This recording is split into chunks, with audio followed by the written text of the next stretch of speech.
திருக்குறள்ல இருக்கிற இந்த ரெண்டே வரியில வாழ்க்கைக்கான ஒரு பெரிய ரகசியம் இருக்கு. வாங்க அது என்னன்னு பார்க்கலாம்.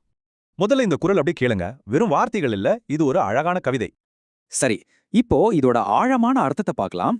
ஒவ்வொரு வார்த்தையா பிரிச்சு பார்ப்போமா? முதல் வார்த்தைகளே ஒரு அழகான கற்பனையே காட்டுது. மலர்மிசை ஏகினான், அதாவது மலர் மேல நடந்தவர். அடுத்ததா மானடி சேர்ந்தார்னு வருது, அதாவது அவரோட சிறப்புமிக்க பாதங்களை நாம அடையணும்னு சொல்லுது. ஒரு நிமிஷம், மலர் மேல நடக்கிறதா? அப்போ இதுக்குள்ள ஏதோ ஒரு பெரிய அர்த்தம் ஒளிஞ்சிருக்கு இல்லையா?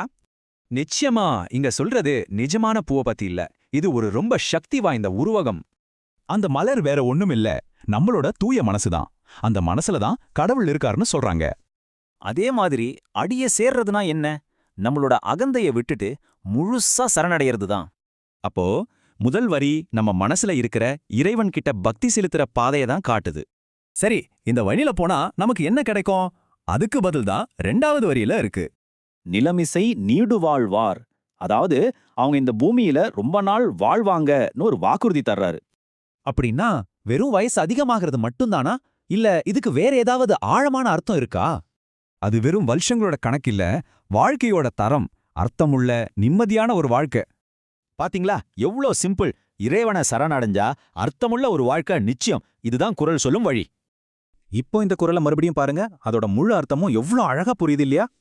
அப்போ இந்த குறள் உங்ககிட்ட ஒரு கேள்வி கேக்குது. இன்னைக்கு நீங்க எந்த பாதையை தேர்ந்தெடுக்க போறீங்க?